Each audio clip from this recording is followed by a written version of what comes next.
Halo, perkenalkan, nama saya Misriani Sialoho dari Prodi Akuntansi Perpajakan semester 3. Pada video ini, saya akan menjelaskan tentang Value Proposition Canvas and Business Model Canvas.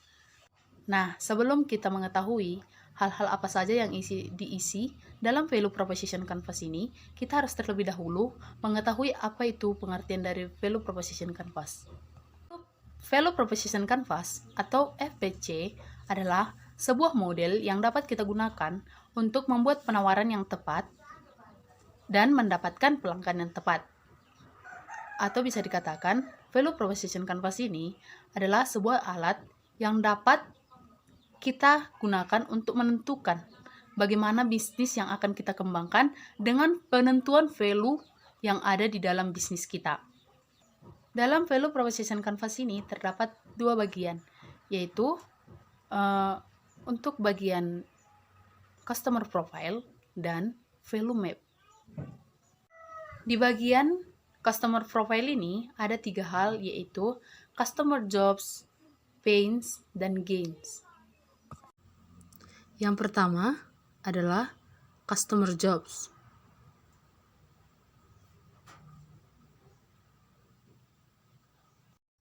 Oke, Customer Jobs di sini maksudnya adalah apa tugas atau apa pekerjaan yang harus dikerjakan oleh customer kita.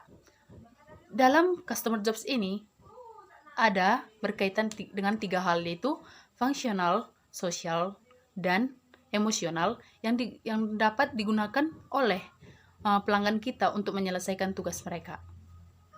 Yang kedua adalah pains. Nah, di bagian pains ini berisikan tentang hambatan atau tantangan yang dihadapi oleh para customer.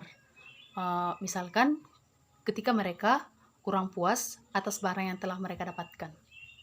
Bagian ketiga adalah gains.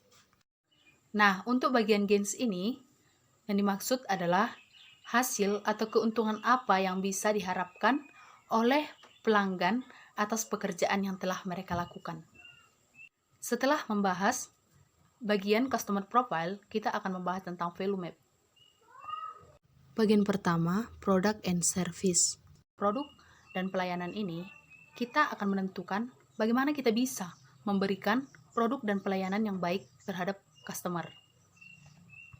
Yang berikutnya, Pain Relievers. Nah, untuk Pain Relievers ini, yang dimaksud di sini adalah bagaimana produk kita itu bisa meringankan hambatan atau challenge atau tantangan yang dihadapi oleh customer kita tadi. Misalkan dengan produk kita ini bisa menghemat waktu atau menghemat uang oleh si customer ini.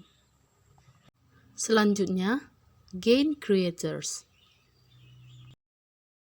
Nah, di bagian Gain Creators ini yang dimaksud adalah bagaimana kita bisa memberikan keuntungan atau benefit bagi customer kita.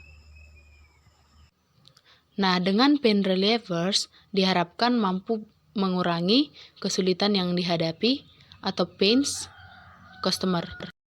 Nah, gain creators juga bisa membantu dalam mendapatkan keuntungan customer.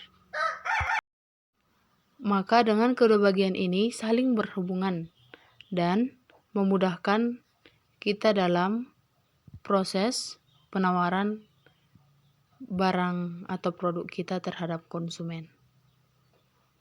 Setelah membahas Value Proposition Canvas, kita akan membahas tentang Business Model Canvas. Sebelum kita beralih ke cara penyusunan BMC Model Canvas, kita harus terlebih dahulu mengetahui apakah BMC itu. BMC itu adalah metode untuk menjelaskan bagaimana sebuah ide bisnis dapat memberikan manfaat terhadap konsumen, atau bagaimana cara kita menggambarkan ide bisnis kita secara visual di dalam sebuah kertas. Sekarang kita akan membahas urutan pengisian Business Model Canvas. Di bagian pertama yaitu Customer Segment. Segmen atau target pasar yang dimaksud di sini adalah siapa yang akan menjadi target dari barang yang telah kita produksi atau barang yang akan kita jual. Selanjutnya, value proposition.